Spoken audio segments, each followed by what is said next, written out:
8/22/19 was the least that anybody would disclose to me. That day was going to mark the first day of school. Right then and there in the previous chapter, it was the 18th of August. Now it was the night before the dreaded day. I remember that I was eating dinner whilst in a good mood. Time really was a fixer to depression. No, it's not. That was just coding it a bit. Enough to gaslight me badly.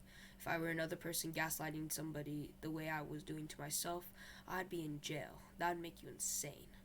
So, Leo, my dad quivered, shaking from the ice-cold beer in his mug after he finished drinking. Make sure to be up at 6 in the morning tomorrow so you aren't late to school. Took one last bite out of my food before looking up and nodding at him. And lastly, be good tomorrow, he said in his non-sober state. I don't want to get any phone calls, alright? I will be good tomorrow. Don't worry about me. I gave my dad a quick side glare before rushing upstairs, though I nearly tripped on the wooden stairs while walking up to the bathroom. I needed to take a shower to relax before bed. A shower before bed was like melatonin. It put me to sleep like a baby. Throughout the whole day, from the horrific dreams that I had in the early morning about this subject to the evening, I had been thinking about school. But as I was enjoying the warm, soothing water running down my body in the shower, something immediately came to mind, shooting me out of my comfort. Those police tapes surrounding the fairgrounds were luring my curious brain to them. I needed to know what happened to them, and the only way I would know was if I asked someone at Greenfield High School tomorrow. Allow me to write about the high school because supposedly this was an epic high school.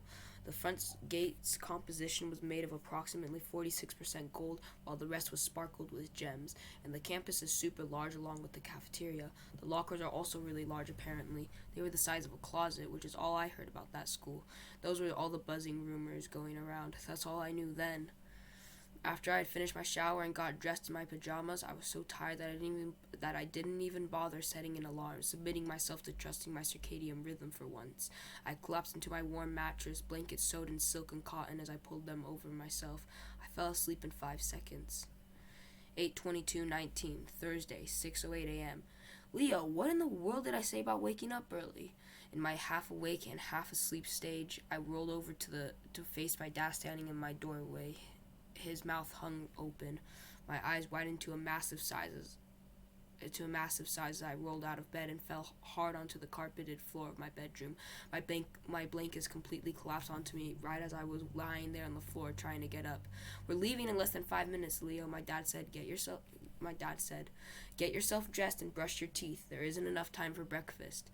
I managed to stand up, leaving the heap of blankets from my bed on my floor. I didn't have enough time to pick those up. Right, Dad, I said as I immediately started digging into my dresser for clean clothes. My dad left the room, shutting the door aggressively. I wondered why we had to leave so early. Didn't school begin around 7 or 8? I put those questions aside and quietly yet swiftly got myself dressed. Afterward, I exited my room and ran downstairs. My dad was sitting quietly on the rocking chair in the living room with a magazine in his right hand and a cup of coffee in his other hand. Dad, I'm ready, I said, breaking the silence settled in the house. My dad swiftly lifted his head up, just above the newspaper he was holding. Pick your backpack up from the dining table, my dad adjured. Then we'll leave. I turned to my left and saw my backpack on the dining table. This was the one I had been using for the past several years, and it had never let me down. I picked it up, strapped it around my back, and waited for my dad to give me further instructions. Give me a moment, son. I'm reading something interesting, my dad said as he took a sip of coffee from his mug. I sighed. He woke me up this early while yelling at me, and he was telling me to wait? Absolutely absurd. Right when I was about to start shouting at him and while tightening my backpack straps, something popped into my mind that made me completely forget what I was about to yell at my dad.